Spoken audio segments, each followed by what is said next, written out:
ಮಳೆ ಅವಾಂತರಗಳಿಗೆ ಸಂಬಂಧಪಟ್ಟಂಗೆ ಸಚಿವ ರಾಮಲಿಂಗಾರೆಡ್ಡಿ ಮಾತನಾಡ್ತಾ ಇದ್ದಾರೆ ನೋಡಿ. ಅದೆಲ್ಲ ಕೂಡ ಕಾರ್ಪೊರೇಟರ್ಸ್ ಅಟೆಂಡ್ ಮಾಡೋದು. ಈ ನಮ್ಮ ಕಾನ್ಸೆಪ್ಟಲ್ಲಿ ನನಗೆ ಸಮಸ್ಯೆ ಇಲ್ಲ. ನಮ್ಮೆಲ್ಲ ಎಕ್ಸ್ ಕಾರ್ಪೊರೇಟರ್ಸ್ ಅವರೇ ಜವಾಬ್ದಾರಿ ತೊಗೊಂಡು ಎಲ್ಲ ಕೆಲಸ ಮಾಡ್ತಾ ಇರ್ತಾರೆ. ಇವತ್ತು ಕೂಡ ಮಳೆ ಬಂದಾಗ ನಮ್ಮೆಲ್ಲ ಎಕ್ಸ್ ಕಾರ್ಪೊರೇಟರ್ಸು ರಸ್ತೆಯಲ್ಲೇ ಇದ್ದರು, ಇದ್ದು ಎಲ್ಲ ಮಾಡ್ತಾಯಿದ್ದಾರೆ. ಕಾರ್ಪೊರೇಟರ್ಸು ಬೇಗ ಚುನಾವಣೆ ಆಗಬೇಕು, ಕಾರ್ಪೊರೇಟರ್ಸು ಬರಬೇಕು ಅಂತ ಬಲವಾಗಿ ಒತ್ತಾಯ ಮಾಡ್ತೀನಿ. ಬೆಂಗಳೂರಲ್ಲಿ ಯಾರು ಇಲ್ಲ ಸರ್, ನೀವು ಬಿಟ್ಟರೆ MLA ಕೂಡ ಯಾರು ಸ್ಪಾಟ್ ಹೋಗಿದ್ದು ನೋಡಲಿಲ್ಲ, ಜನರಲ್ ಮಿನಿಸ್ಟರ್ಗಳು ನೋಡಲಿಲ್ಲ, DCM ಅವರಿಲ್ಲ, ಕೃಷ್ಣ ಬೈರೇಗೌಡರಿಲ್ಲ, ಜಮೀರಿಲ್ಲ, ಹ್ಯಾರಿಸ್ ಅವರು ಕಾಣ್ತಿಲ್ಲ. ಸಾಧನಾ ಸಮಾವೇಶಕ್ಕೆ ಅಲ್ಲಿ ಇದ್ದಾರೆ ಅನಿಸುತ್ತೆ, ಬರ್ತಾರೆ ಬಿಡಿ. ಅಲ್ಲ ಸರ್, ಎಲ್ಲ ಈಗ ಸಮಾವೇಶದಲ್ಲಿ ಠಿಕಾಣಿ ಹಾಕಿದಾರಲ್ಲ ಸರ್, ಎಲ್ಲ ಮೈನ್ ನಿಮ್ಮ ಘಟನಾಗಳೆಲ್ಲ ಅಲ್ಲಿ ಠಿಕಾಣಿ ಹಾಕಿದ್ದಾರೆ. ಬೆಂಗಳೂರು MLAಗಳು ವೀಕ್ಷಿತವಾಗಿ ಬಂತಲ್ಲ, ಅಷ್ಟೇ.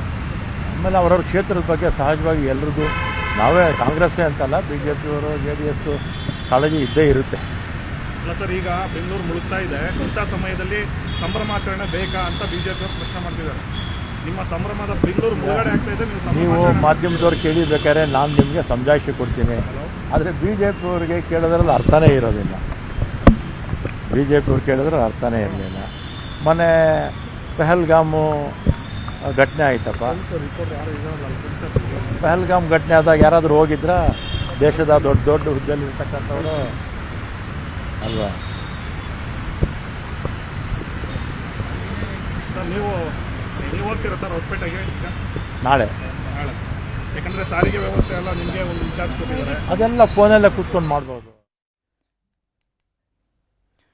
ಇನ್ನು ಶಾಂತಿನಗರ ವಿಲ್ಸನ್ ಗಾರ್ಡನ್ನಲ್ಲೂ ಕೂಡ ದೊಡ್ಡ ಮಟ್ಟದ ಅವಾಂತರಗಳು ಸೃಷ್ಟಿಯಾಗಿದೆ. ನೀರಲ್ಲಿ KSRTC ಸ್ಲೀಪರ್ ಬಸ್ ಸಿಲುಕೊಂಡಿದೆ, ನೀರಲ್ಲಿ ನಿಂತ್ಕೊಂಡ್ಬಿಟ್ಟು ಸುಮಾರು 3-4 ಅಡಿ ನೀರಲ್ಲಿ ಬಸ್ ನಿಂತ್ಕೊಂಡಿರೋದು. ಮನೆಗಳಿಗೆ ನೀರು ನುಗ್ಗಿದೆ ವಿಲ್ಸನ್ ಗಾರ್ಡನ್ನಲ್ಲಿ. ರಾಜಕಾಲುವೆ ನೀರು ಸುತ್ತಮುತ್ತಲಿನ ಬಹುತೇಕ ಏರಿಯಾಗಳು ಸಂಪೂರ್ಣವಾಗಿ ಜಲಾವೃತವಾದಂತಹ ಪರಿಸ್ಥಿತಿಯಲ್ಲಿನೇ ಈಗಲೂ ಕೂಡ ಇರೋದು. ಮನೆಗಳಿಗೆ ನೀರು ನುಗ್ಗಿ, ಮಳೆ ನೀರು ಅಷ್ಟೇ ಅಲ್ಲ, ಇಲ್ಲಿ ಚರಂಡಿ ನೀರು ಕೂಡ ಆ ಮಳೆ ನೀರು ಜೊತೆ ಮಿಕ್ಸ್ ಆಗಿ ಮನೆಗಳಿಗೆ ನುಗ್ತಾ ಇದೆ. ಕಾರು, ಆಟೋಗಳು ಎಲ್ಲವೂ ಕೂಡ ಮುಳುಗಡೆ ಆಗಿದೆ. ಬಸ್ಸೇ ನಿಂತ್ಕೊಂಡ ಮೇಲೆ ಕಾರು, ಆಟೋ ಸಹಜವಾಗಿ ಈ ರೋಡ್ನಲ್ಲಿ ತೆಗೆಯೋಕೆ ಸಾಧ್ಯನೇ ಇಲ್ಲ. ದೃಶ್ಯದಲ್ಲಿ ನೋಡ್ತಾ ಇದ್ದೀವಿ ನಾವು, ಎಕ್ಸ್ಕ್ಲೂಸಿವ್ ಆದಂಥ ದೃಶ್ಯ ಇದು ನೋಡಿ. ಯಾವ ರೀತಿಯಾಗಿ KSRTC ಬಸ್ ನಿಂತ್ಕೊಂಡಿದೆ, ಸ್ಲೀಪರ್ ಬಸ್ ಇದು ನಿಂತ್ಕೊಂಡಿದೆ ಅಂತ ನೋಡ್ತಾ ಇದ್ದೀವಿ. ಆಲ್ಮೋಸ್ಟ್ ಆ ಬಸ್ನ ಎಲ್ಲ ವೀಲ್ಗಳು, ಚಕ್ರಗಳೆಲ್ಲ ಮುಳುಗಿ ಹೋಗ್ಬಿಟ್ಟಿದೆ. ಅಷ್ಟು ಪ್ರಮಾಣದ ನೀರಿದೆ. ಆಲ್ಮೋಸ್ಟ್ ಒಂದು 4-5 ಅಡಿ ನೀರು ನಿಂತ್ಕೊಂಡಿರೋದು. ರೋಡ್ ಮೇಲೆ, ನಂಬೋದಿಲ್ಲ, ರೋಡ್ ಮೇಲೆ ನಿಂತ್ಕೊಂಡಂತಹ ನೀರಿದೆ.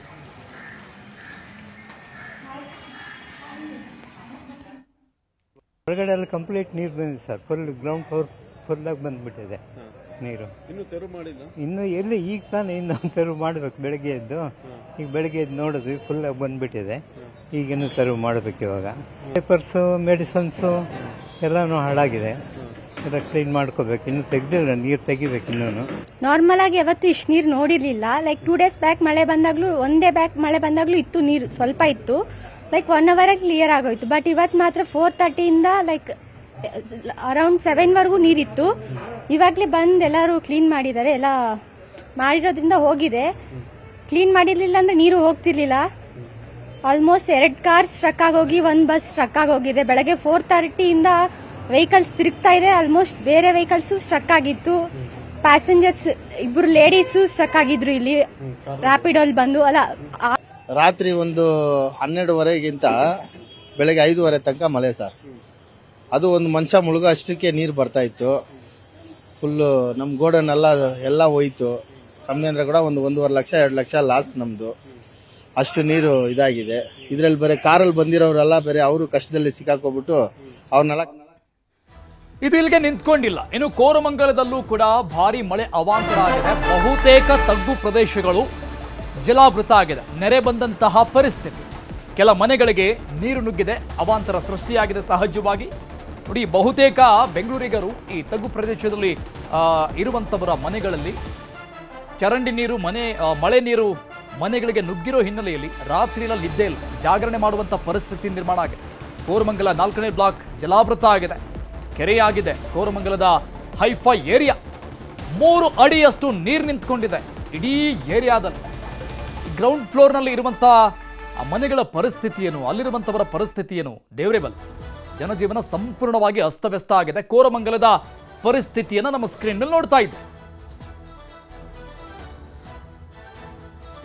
ಈ ಬಗ್ಗೆ ನಮ್ಮ ಪ್ರತಿನಿಧಿ ಮುನಿರಾಜು ಅಲ್ಲಿನ ಗ್ರೌಂಡ್ ರಿಪೋರ್ಟ್ ಕೊಟ್ಟಿದ್ದಾರೆ ನೋಡಿ.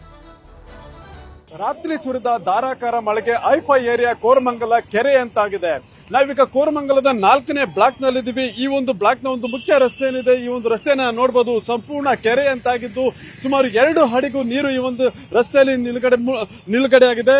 ಮತ್ತೆ ಇನ್ನೂ ಕೂಡ ನೀರು ಖಾಲಿಯಾಗಿದೆ. ಜನರು ಸಂಪೂರ್ಣವಾಗಿ ಏನು ಪರದಾಡುವಂತ ಪರಿಸ್ಥಿತಿ ಇಲ್ಲಿ ಕಂಡು ಬರ್ತಾ ಇರೋದು.